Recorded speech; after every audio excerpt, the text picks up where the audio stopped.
Comienza Querer Vivir, un espacio dedicado a la salud y a la divulgación científica.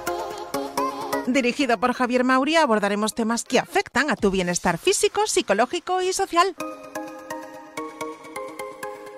Quédate con nosotros y conocerás los mejores tratamientos médicos complementarios y alternativos, y siempre desde el rigor científico.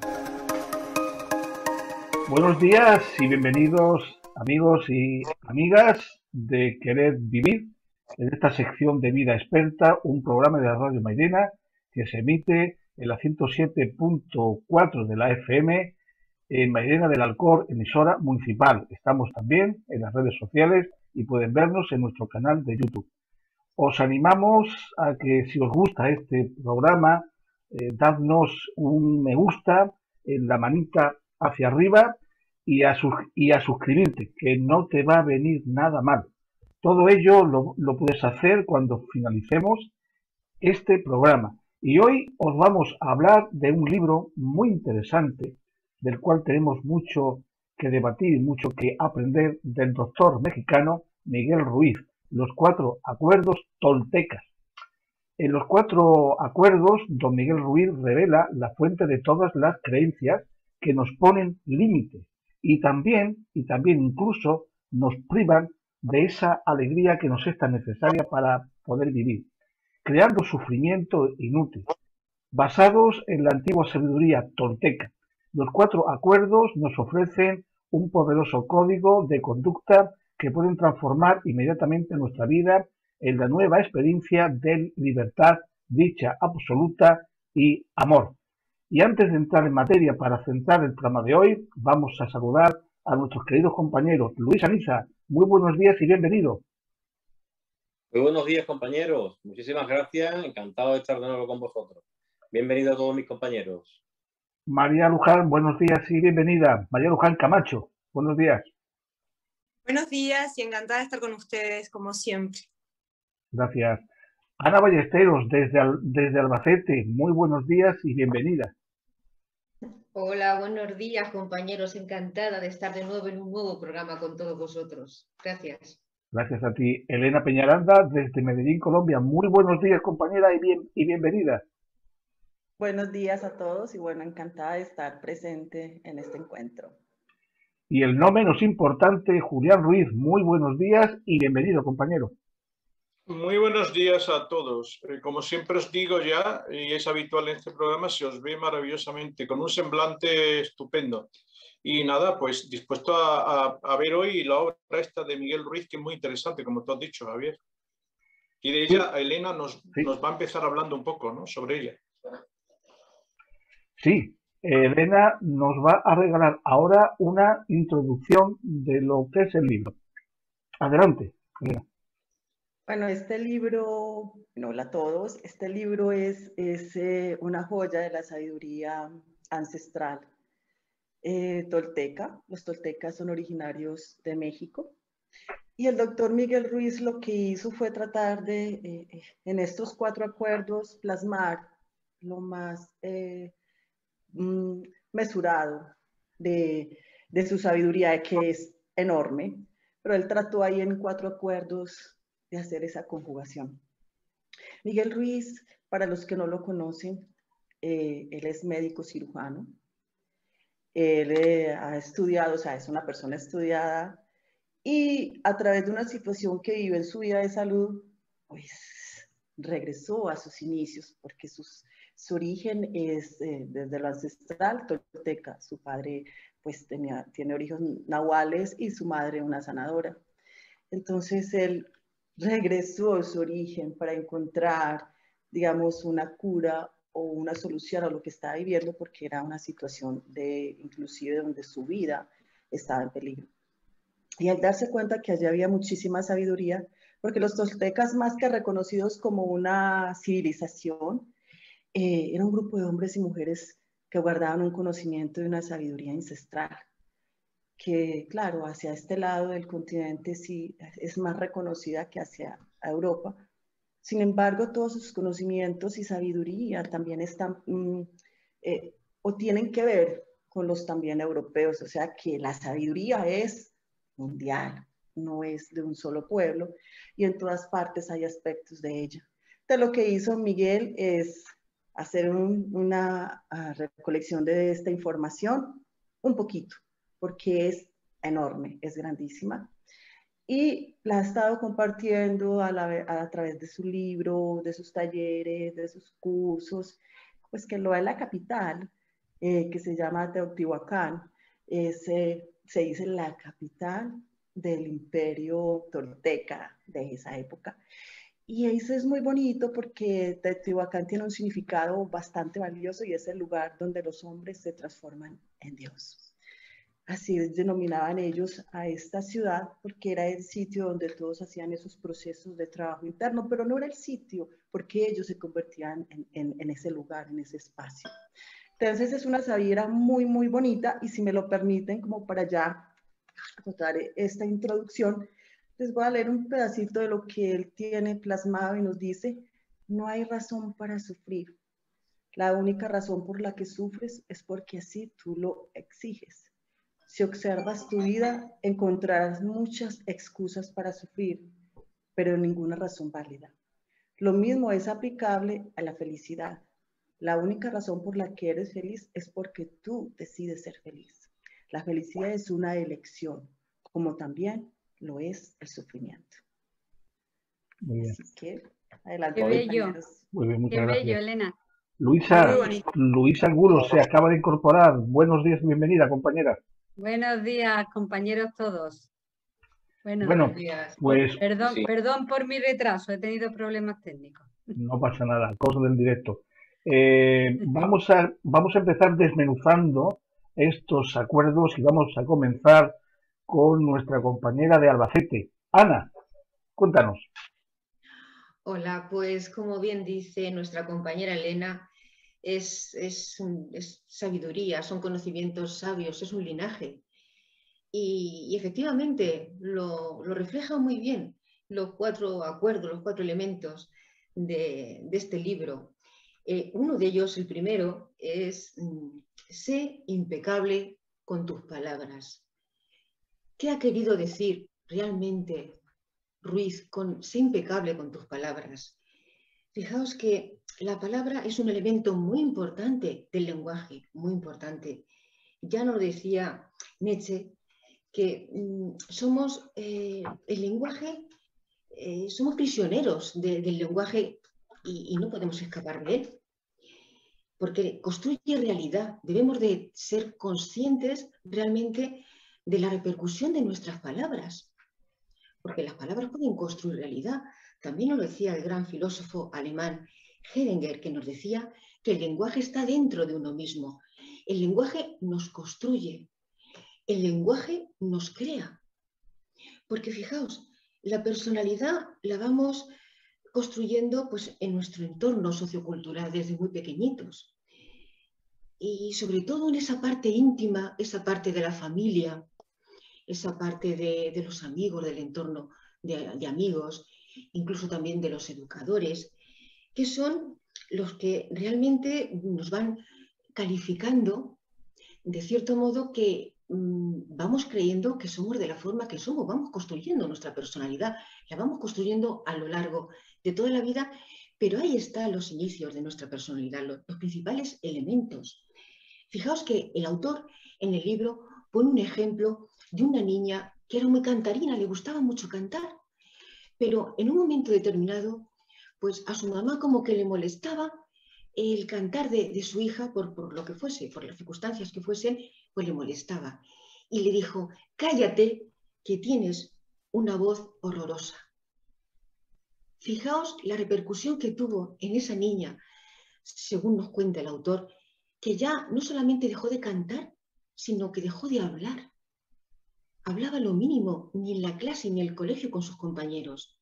Ya pensaba que realmente tenía una voz horrorosa. Fijaos la repercusión que tienen las palabras, porque cuando estamos en edades tan tempranas, que somos tan vulnerables, pues cualquier concepto de un mayor para nosotros es un dogma, pero incuestionable. Ya no solamente el daño que hace cuando en el momento de desarrollar la palabra en ese entorno, sino que también no lo creemos realmente en esas edades tan tempranas. Creemos y nos hace luego en edades luego adultas, nos hace tener unas ciertas limitaciones y no nos hace realizarnos en habilidades que podríamos ser buenísimas. Siguiendo el ejemplo que ha puesto el autor en el libro, esta niña quizás a lo mejor hubiese sido una cantante maravillosa, pero fijaos cómo la limitó las palabras en el momento que su mamá se las dijo. Para ella ya es que tenía una voz horrorosa y por eso ya no cantaba. Y también se ha podido demostrar en estudios que se han hecho, sobre todo con estudiantes, la repercusión que tiene en la bioquímica de nuestro organismo. No me expando más porque doy la palabra a mis compañeros para que sigamos hablando sobre los acuerdos del libro. Pero también es otro tema bastante importante, la repercusión que tienen las palabras en nuestro organismo. Adelante, compañeros. Muchísimas gracias, queridísima compañera Ana. Julián Ruiz, síguenos desmenuzando estos acuerdos.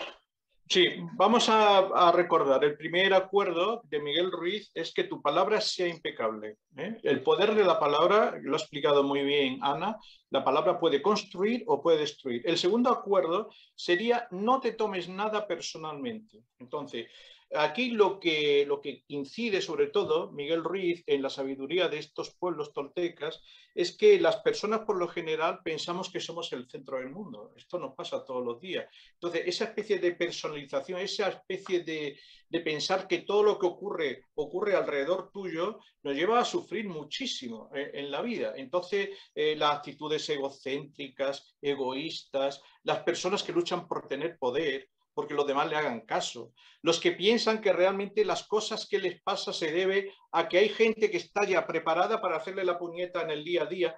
Todo este tipo de actitudes que nos hacen sufrir se deben en el fondo porque cometemos un grave error, y es que pensar que el mundo gira alrededor de nosotros. Es verdad que nosotros somos parte de la vida, pero la vida es enorme y es un todo. Nosotros somos una parte de ese todo. Y esto lo explica muy bien Miguel Ruiz. Mirad, yo no me extiendo más porque ahora en las preguntas vamos a aclarar más todo esto. En España se ha traducido a 50 idiomas esta obra, que es muy importante. Y hay una interesante colección de obras para aquellas personas que los quieran leer. Este en concreto, de los 4 acuerdos, está en Las Terapias Verdes, una editorial muy buena, que hace unos libros ilustrados graciosísimos, muy amenos a la hora de leerlo. Después está el libro famoso, que lo tenemos todos, e incluso hay otros libros, continuando esta obra, el 5º acuerdo, que se llama, también de Miguel Ruiz, y de su hijo Miguel Ruiz Jr., La maestría del ser. Estos libros son libros de autoayuda muy buenos que recomendamos a todas las personas. Y bueno, vamos a ver ahora entonces el 3er acuerdo, que nos lo va a explicar, en este caso, Elena. Adelante, compañera. Gracias, Julián. Gracias, Javier. El 3er acuerdo es una continuidad del anterior. Bueno, todos están conectados y es no hacer suposiciones, no hacer supuestos. Y él allí comenta que este es también el centro de muchísimo sufrimiento de las personas, porque suponemos las cosas y no preguntamos porque o nos da vergüenza o porque pensamos que no requerimos preguntar porque lo sabemos todo. Entonces suponemos de situaciones, de actitudes de personas. De hecho, sufrimos muchísimo al suponer que alguien nos trató de decir algo y nosotros en nuestra cabeza generamos toda una fantasía y resulta que esa persona estaba tratando de decirnos otra cosa. Entonces él allí hacía una explicación bastante interesante que yo creo que es de lo más común, y es que suponemos que nuestra pareja sabe lo que necesitamos o queremos. Entonces, así llevemos años juntos, suponemos que lo sabe todo, y si no hace las cosas o no nos dice lo que queremos o no actúa como nosotros se supone que queremos que debe haber actuado en esa situación, pues no lo tomamos personal, nos vamos al segundo, no lo tomamos personal y empieza el sufrimiento. Entonces, por más tiempo que conozcamos a las personas o estemos, es importante preguntar, porque el concepto de ellos es que cada humano es un mundo, cada mente es un mundo, y entonces yo tengo mis propias opiniones, percepciones, acuerdos personales y tú los tuyos. Entonces debo de recurrir a preguntarte qué pasó con ese acuerdo, qué situación es, o que me aclares y me digas si lo pude comprender. Aún así puedo entenderlo de mucha manera, porque él dice algo, nosotros escuchamos lo que queremos oír y vemos lo que queremos ver. Bueno, entonces igual no me extiendo porque ahora vamos para el cuarto acuerdo. Entre todos lo vamos a comentar. Sí, sí, bueno, pues Muy bien. empieza Ana si quiere, ¿no? Puede, ahora vamos a comentar el cuarto entre los tres. Ana. El cuarto acuerdo era el de haz siempre lo máximo que puedas hacer. ¿A qué se refiere este acuerdo? Bajo mi punto de vista, lo que se trata es de tener tranquilidad, es de estar bien con uno mismo, es no tener inseguridades, encontrar equilibrio. Y para tener equilibrio tiene que estar uno bien con nuestra persona, con nuestra forma de ser, de actuar, de pensar. Tiene que estar todo en equilibrio.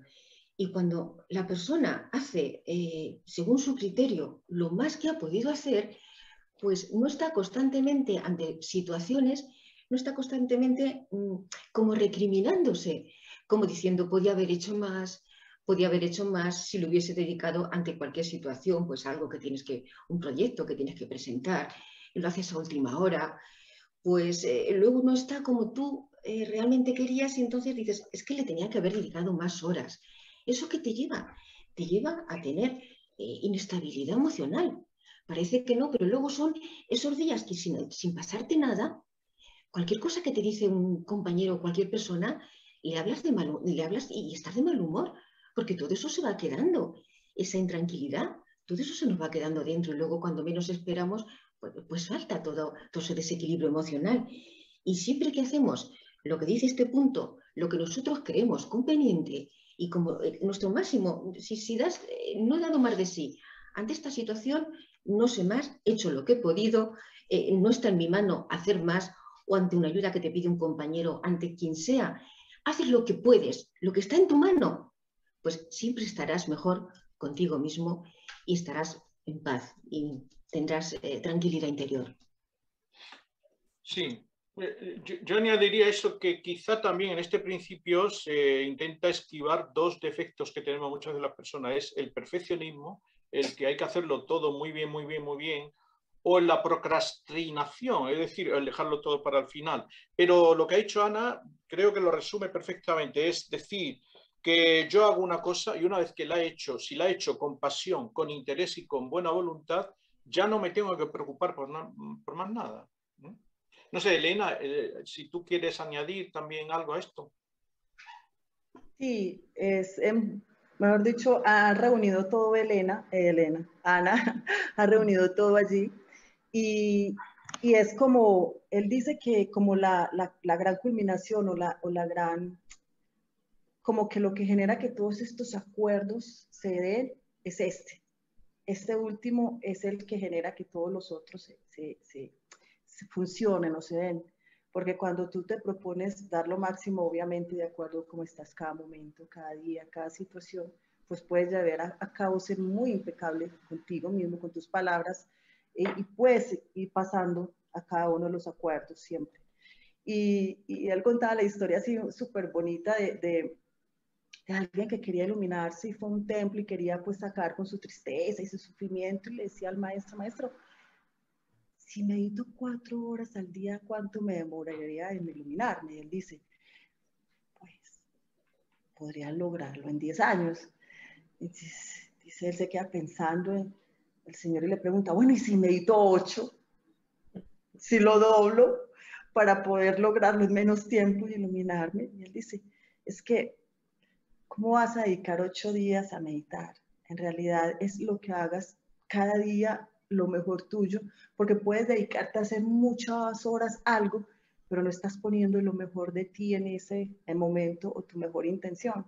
Entonces no es todo lo que hagamos, sino lo que vayamos haciendo en cada momento, aplicando siempre, dar lo mejor como estemos, como decía Ana, como estemos en ese momento, de acuerdo a las circunstancias de ese momento. Ese acuerdo en realidad recoge a los otros para poder ser impecable.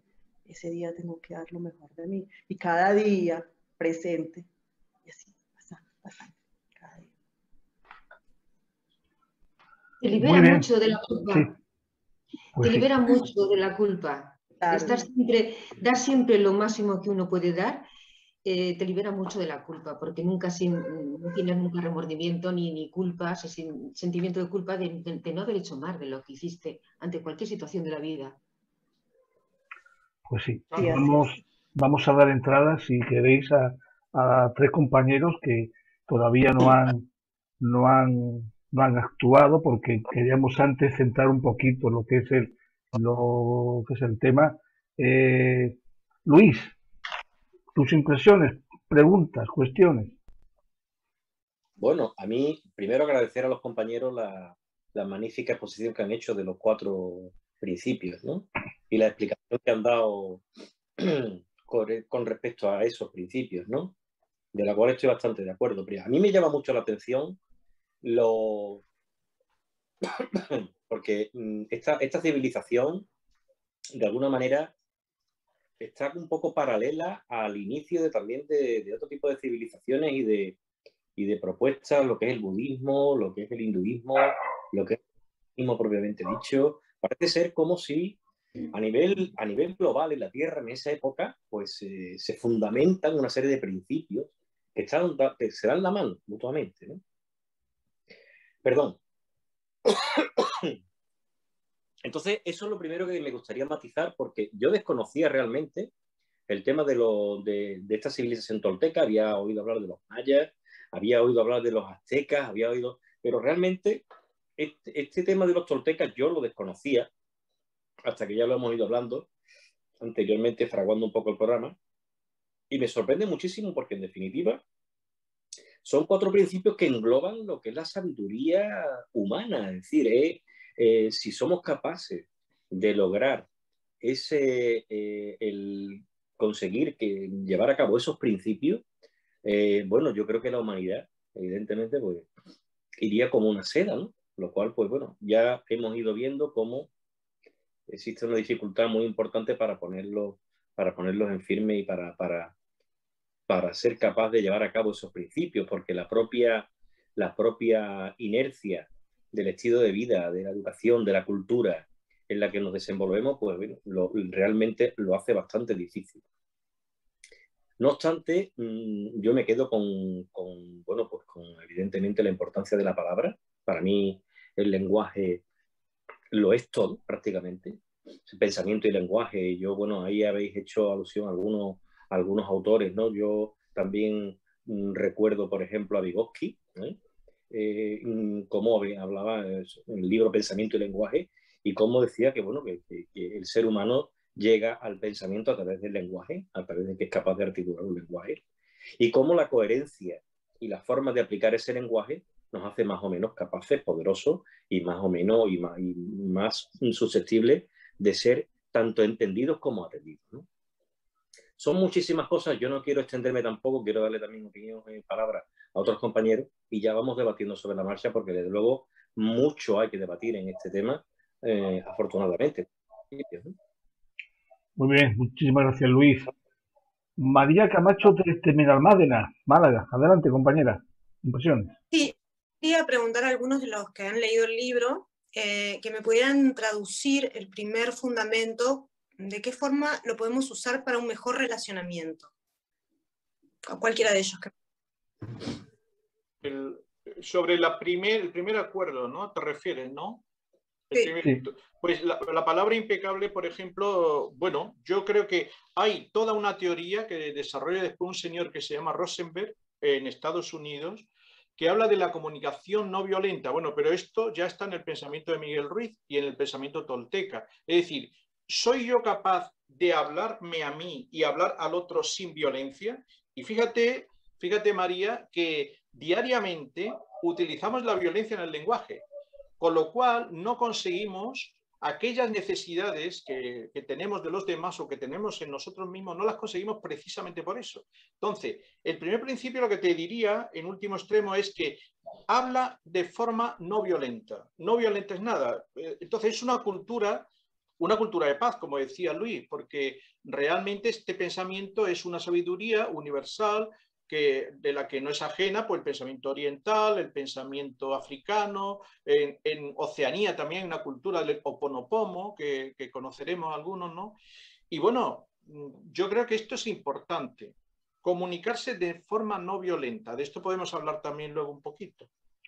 Muy no sé bien. cómo lo veis. Muchas gracias, Julián. Luis Angulo, adelante, compañera, tus impresiones.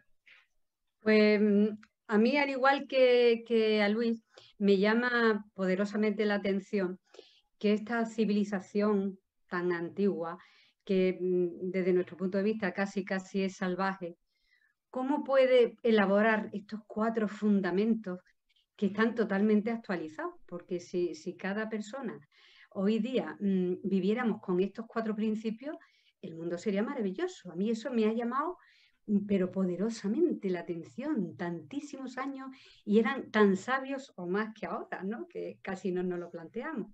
Y ya por el tema de las preguntas y empezando por el principio, por el primer fundamento, a mí hay una cosa que me trae, que me lleva a la duda, ¿no? Porque esto del lenguaje impecable, hay alguna forma de crítica que también es impecable, porque yo no te estoy amenazando, yo no te estoy diciendo nada malsonante, pero esa que se llama crítica constructiva, ¿existe o eso tampoco es impecable? ¿Existe la crítica constructiva o siempre es crítica y además destructiva? A ver, compañeros, que tengo esa duda. Por supuesto que sí. Compañera Luisa, existe la crítica constructiva, por supuesto que sí. Crítica es juzgar y se puede juzgar para potenciar o para limitar. Y por supuesto existe una crítica que te potencia y te hace, pues te libera de muchas inseguridades y la crítica es juicio, es juzgar. Siempre hay que tener en cuenta que la crítica es subjetiva y eso también hay que tenerlo en cuenta para que o te haga daño o si es una crítica constructiva, pues que te haga sentar los pies en la tierra también, porque a veces, no sé, te sale una forma a alguien que realmente dices, pues es por lo que nos une, ¿no? Por eso me ves así. Pero sí, por supuesto, la crítica existe constructiva también, porque es juicio, es juzgar. Eso es la crítica. Criticar es juzgar. Y puede ser un juicio positivo o un juicio negativo, un juicio que te empodere o un juicio que te esté limitando, que te esté destruyendo. Muy bien. Y sí. tendríamos que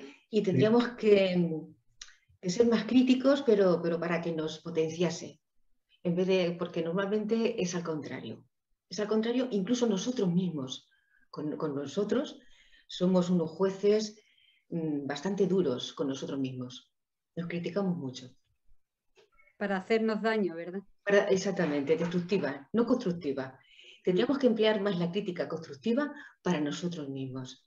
Porque como bien dice también el libro, el autor, que de pequeñines el entorno es el que te juzga y el que te hace ver que eres de determinada manera y vas construyendo tu personalidad. Pero luego de mayores, de adultos, no necesitas ya que nadie te critique.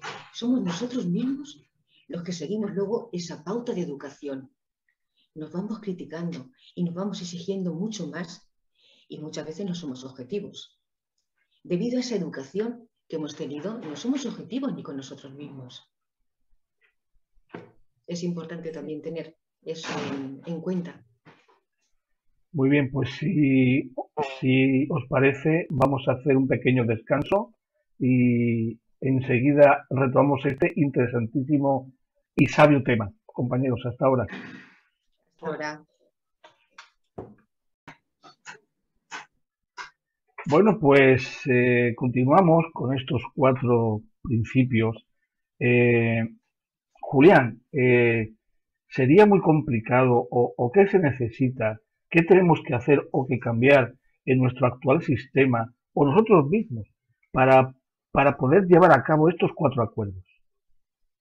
Bueno, yo la verdad es que estos 4 acuerdos son todo un compendio de filosofía. Es decir, que si uno empieza a tirar de cada uno de ellos, se encuentra con que realmente uno, si los llevara a cabo de forma estricta, como se ha dicho antes, pues seríamos sabios, es decir, seríamos personas. Entonces yo creo que lo que habría un poquito es que darnos cuenta cada día sobre la marcha de cuáles son estas actitudes que son irracionales, y que cuando estas actitudes las tenemos en nuestra vida cotidiana, pues realmente inmediatamente tiene que salir como 4 marcadores, 4 luces en el tablero del coche.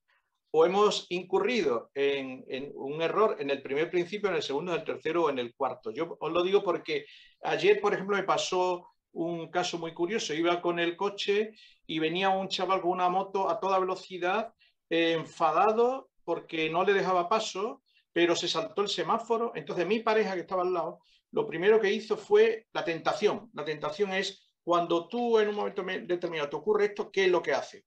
Pues ponerte a la altura, que es insultar, increpar, tal. Bueno, pues darse cuenta de que realmente cuando criticamos mucho o cuando en un momento determinado insultamos o caemos en este tipo de errores, realmente somos poco inteligentes. Porque primero esa persona, vete tú a saber cuál es la causa de por qué estaba tan enfadado. A lo mejor esa persona ni siquiera está enfadado contigo. Es decir, a lo mejor te hace una faena, pero realmente esa faena no tiene nada que ver con tu vida. Un ladrón te quita el casete o te quita la radio del coche. Y bueno, tú puedes decir, bueno, joder, ¿por qué a mí? ¿Por qué me ha tocado a mí? Bueno, esa persona realmente no tiene ni idea de... No hay que tomárselo personalmente porque te haya ocurrido a ti, le puede ocurrir a cualquiera, ¿no? En fin, y así todo un poco. Yo creo que es muy complicado dar unas reglas generales para actuar de estas 4 maneras. Yo creo que la única manera posible es entender bien los 4 principios y día a día tenerlos presentes. Es lo que se me ocurre. Es una pregunta muy difícil, Javier. Pero, Julián, yo voy a más. Julián, si yo te miro y te digo, Julián, te voy a romper las gafas porque me caes muy mal. Muy bien. No me lo tomo personalmente. Claro. Y yo te rompo las gafas, ¿no te lo tomas personalmente? Pero bueno, eso es... Mira, yo te voy a decir una cosa. Si yo reacciono de forma violenta contigo, realmente tú me has contaminado. Realmente eso lo explica muy bien el libro. Realmente todo el mal que hacemos a los demás es un mal que nos hacemos a nosotros mismos. Entonces pones la otra mejilla, pones. Hombre, yo lo intentaría quitarme del medio si pudiera, antes de que me rompieran la gafa. Pero desde luego, lo que nunca intentaría es hacer lo que tú me estás haciendo, que es ir hacia ti e insultarte, y yo creo que es por ahí, ¿no? Por donde habría un poquito que entender las cosas, ¿no? Yo pienso que antes de que las rompa, pues hacerle ver el motivo y el porqué, resultados y qué sacaría y qué positivo, qué negativo de la acción. Pienso que antes le haría recapacitar con preguntas qué va a obtener, qué va a sacar con ello, en fin, porque muchas veces esos instantes de reflexión pues te hacen cambiar de opinión también. Y respecto a la pregunta que nos ha hecho Javier, pues es el autoconocimiento. La mejor herramienta es el autoconocimiento, Javier. Es uno mismo estar reflexionando, constantemente trabajando sobre uno mismo. Estar viendo, pues en el caso de las palabras, pues pensar lo que voy a decir ahora, qué repercusión va a tener. Lo que voy a decir, me gustaría que me lo dijeran a mí. Simplemente muchas veces con una triste pregunta, solo una pregunta, nos hace cambiar de opinión. Simplemente con una pregunta. Lo que yo voy a decir, me gustaría que me lo dijesen a mí. Eso con las palabras, con el primer acuerdo. El segundo acuerdo, no te tomes nada de forma personal. Pensar que cada persona, igual, autoconocimiento es en el momento dado, pues ante una mirada, ante una situación. Eso a mí me ha pasado antes. Cuando ves la acción de una persona que está pues diciendo improperios, yo he sido así también, a mí esto me ha pasado. Entonces, como tú también te ves reflejado en esa persona, en ese momento, pues lo comprendes, te metes en él y comprendes realmente lo que está pasando, esa subida de energía, esa subida, esa emoción que le está haciendo actuar de determinada manera. que a todos nos ha pasado.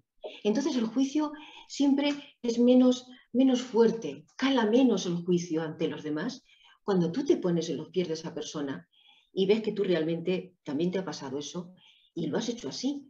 En el caso de que ha dicho Julián hace un momento que una persona, pues el chico este hizo eso, ¿cuántas veces nosotros nos hemos colocado mal en una glorieta, nos hemos cruzado ante otro coche, porque íbamos distraídos, porque íbamos hablando con nuestra compañera, le hemos cerrado el paso a alguien? ¿Cuántas veces hemos hecho también nosotros eso? En esos momentos, si tú caes en que nosotros también nos equivocamos, ¿serías tan duro en juzgar a la otra persona, a la que acaba de cometer un error? Pienso que ahí está la herramienta. La gran herramienta es el autoconocimiento. Estar constantemente trabajándonos a nosotros mismos. Porque, claro, como hemos comentado antes, tenemos una serie de automatismos que no tenemos ni que pensarlos. Es que directamente la supervivencia nos hace reaccionar de esa manera. Y eso poquito a poco tenemos que ir viendo qué parte de nosotros debemos de cambiar y qué actitudes no nos están beneficiando. Entre otras cosas, como ha dicho Julián también, porque la repercusión de una alteración y de estar en un momento pues, diciendo improperios, te estás alterando y como hemos comentado antes, el primer perjudicado es uno mismo, porque estamos generando una serie de sustancias nocivas para nuestra salud que nos está regando todo nuestro organismo. Si pensáramos nada más que en eso, muchas veces no nos alterábamos, ni actuábamos como actuamos. Muy bien, gracias Ana, gracias. Preguntas, compañeros. Preguntas, ¿qué queréis hacer? ¿Dudas? ¿Inquietudes? Yo quería añadir una cosilla y era que Miguel Ruiz habla del sueño del planeta. El sueño del planeta es esa confusión que existe entre lo que es el otro y lo que soy yo.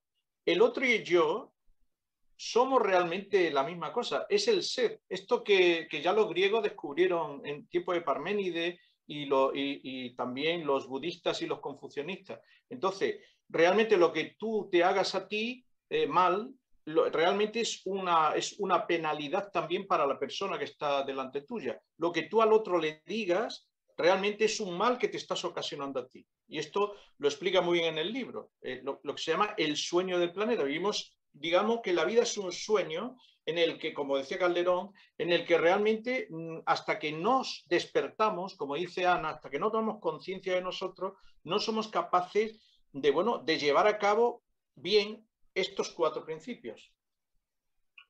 Muy bien, muchas gracias, Julián. María Camacho, que estás muy callada hoy. Cuéntanos. Sí, estoy escuchando y prestando atención a todo lo que cuentan, que es muy interesante, y a todo lo que dicen. Y me pregunto, ¿cómo se puede aplicar en este momento con tanto globalización, individualismo, una pandemia? O sea, ¿qué mensaje más fácil y más claro podemos dar para que la gente lo tome y lo pueda practicar de una manera más sencilla, con todo lo que estamos viviendo hoy? Yo, compañera, estoy de acuerdo en que efectivamente la situación actual, pues bueno, el hombre no atraviesa por su mejor momento, ni mucho menos, y además la deriva que están tomando los acontecimientos nos hacen presagiar algo que no es realmente muy halagüeño, que digamos, ¿no? Pero sí también quería lanzar un dardo positivo en el sentido de que hay muchos movimientos ya transpersonales, hay muchos movimientos de desarrollo personal, hay una iniciación de toma de conciencia, por lo menos yo lo estoy experimentando, y veo a muchos grupos, mucha gente que empieza a tomar conciencia. Esa primera toma de conciencia, ese despertar del que se habla, porque realmente es que se vive en automático, el ser humano vive en automático el 80-90% de su vida. Es lamentable, pero realmente cuando uno toma conciencia se da cuenta de la cantidad de tiempo que ha perdido yendo en automático y no siendo uno mismo, sino siendo un mero autómata, sin siquiera darse cuenta de su propio comportamiento ni reflexionarlo de fondo. Entonces, yo lo que sí veo es que hay un resurgir, muchos movimientos, un resurgir de ese ser, o sea, de esa toma de conciencia y de ese desarrollo personal. a mí particularmente la meditación, todo lo que es el mindfulness, ha sido un descubrimiento importantísimo. Yo desde pequeño leía ya autores, bueno, pues el primer libro que yo leí oriental, me acuerdo, se llamaba El tercer ojo de Lobsang Rampa. Yo tenía 15 años cuando leí ese libro, ¿no? Y era la vida de un monje lama en el Tíbet, ¿no? En un lamasterio, ¿no? En un monasterio, ¿no? A mí me llamó profundamente la atención la diferencia tan grande que había entre la concepción de vida en Oriente y la concepción de vida en Occidente. No tenía nada que ver. En Oriente, y hago alusión a lo que comentaba antes Elena, ¿no? Es decir, la vivencia era desde el interior, desde el propio corazón. La mente estaba relegada a un segundo o un tercer plano.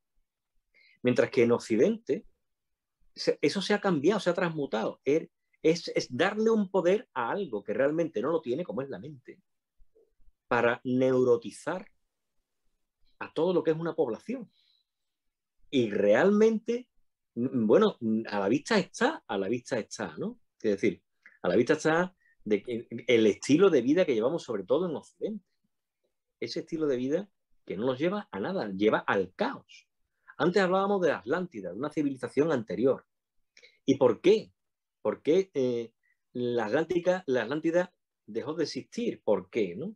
Porque a mí no nos cabe en la cabeza de que los adelantos que había y la forma de comunicarse del ser humano en aquella civilización eran muy desarrolladas. ¿Por qué? ¿Por qué llegó el momento en que aquello llegó a un punto caótico? A mí me parece que estamos viendo una cosa muy parecida. A mí me parece que actualmente estamos viendo una cosa muy parecida. Y que si no tenemos cuidado y no tomamos conciencia y hacemos tomar conciencia a las personas que tenemos al lado, llevamos la misma deriva. Llevamos la misma deriva. Claro que no es fácil para una persona que se ha criado en Occidente con unos valores occidentales, digamos, orientalizarse. Es decir, volver a mirar al corazón y dejar de pensar tanto en el poder que tiene la mente, porque es que no lo tiene. Se lo otorgamos nosotros. Absurdamente. Yo creo que en nuestra civilización hay una persona que hizo mucho daño, entre comillas, que fue Descartes. Cuando dijo aquello de pienso, luego existo. Fijaros bien lo que entraña esa frase. Pienso, luego existo. Lo centralizaba todo en el pensamiento. No, señor. Pero, bueno, es una apreciación muy particular, ¿no? Pero a lo que quiero decir es que yo sí veo brotes verdes. Yo veo mucha concienciación en muchas personas que van totalmente antagónicos a este movimiento de desprecio, de falta de respeto, de autorrespeto, de amor hacia uno mismo, de lo que son las bases más esenciales de lo que es el comportamiento humano, ¿eh? Y sobre todo con un aspecto muy importante, es el uno consigo mismo. Es decir, aquí hemos hablado de la importancia de la palabra. Claro, la importancia de la palabra. Si yo soy el primero que me hablo mal a mí mismo, yo soy el primero que me critico a mí mismo, yo soy el primero que no me tengo respeto a mí mismo, todo eso lo proyecto hacia afuera. Sí. Y como yo, todo el mundo. Es decir, entonces vivimos en un mundo de proyecciones de nuestra maldad, entre comillas, con nosotros mismos hacia afuera. Hay que erradicar esa maldad hacia sí mismo. Hay que volver a quererse a sí mismo, a amarse a sí mismo, porque eso es lo que proyectaremos hacia afuera. Pero yo ahora mismo vivo en un mundo donde la gente, por nada, absolutamente por nada, salta. Con una exasperación, salta, te insulta, la gente está, como se suele decir, ¿no? No le falta nada para acoger y para agredirte verbalmente o físicamente. Es que no se aman a sí mismos. Bueno, la gente Luis, vamos a dar... Compañero, lo siento. No te preocupes. Tenemos 3-4 minutos, más cuestiones que los compañeros. Yo hay una cosa que ha comentado Elena, que energía femenina, energía masculina, corazón, cerebro, corazón, mente. Cuando nos hemos ido alejando, cuando hemos ido desarrollando esa energía masculina, ese hacer, ese conquistar, ese desarrollar hacia afuera, y nos hemos cargado el medio ambiente, nos hemos cargado el espacio porque está lleno de basura, nos lo hemos cargado todo. Cuanto más nos alejamos de esa energía femenina, de ese sentimiento, de esa emoción, de ese corazón, más inhumanos nos estamos transformando. Y Luis, yo pienso que lo acaba de rematar. Dejamos de ser más humanos cuando abandonamos esa energía femenina y únicamente nos quedamos con la masculina, que como ha dicho Elena, no es negativa, es una más, pero necesita un complemento. Cuando omitimos la energía femenina, cuando nos alejamos del corazón, es cuando nos estamos transformando en autómatas que vamos en piloto automático. Y es cuanto más manipulables somos. No sé lo que opináis. Sí, Totalmente. Yo estoy de acuerdo. Ese sería Miguel Ruiz, lo que yo creo que plantea es ese perfecto equilibrio. Es decir, tan malo es polarizarse en un sentido o en otro. Por ejemplo, pongo un ejemplo muy simple. Yo estoy en una cola y viene un tipo cara dura y se cuela. Yo puedo hacer dos cosas. O agredirle verbalmente, decirle, tú eres un tipejo. O hacer lo contrario, agredirme a mí mismo. Decir, hay que ver qué miserable soy, que no soy capaz ni siquiera de... Yo me lo tengo merecido porque yo soy tonto, soy débil. La actitud correcta es ni agredir a nadie, ni agredirte tú. Simplemente decir, oye, esto tiene que ser así. Dirigirte de forma asertiva a esa persona, ¿no? Entonces, digamos que esa capacidad que tengamos para equilibrar estos dos polos, ahí es donde está lo que decía Ana, el autoconocimiento, ¿no? Lo veo yo así. Sí, hay algo muy bonito que dice Miguel, que me parece maravilloso, y es que nosotros, nuestra mente, nuestra cabeza es un campo fértil para sembrar. ¿Qué vamos a sembrar? ¿Qué deseas sembrar en ese campo? O sea, esas semillas de pensamientos, sentimientos, ¿qué palabras, qué quieres poner ahí? Ya hemos vivido una etapa, él lo llama domesticación familiar, que nos han hecho ir un montón de protocolos humanos de cómo se debe vivir aquí ya. Eso ya está en nosotros porque, pues bueno, así funciona este mundo, vean. Ya lo vivimos. Pero luego ese campo sigue estando fértil. Entonces, en nosotros está cómo lo queremos renovar, arar y cambiar y poner un cultivo diferente, sembrar otras semillas, y eso está abierto y disponible para cualquier persona, no importa la edad.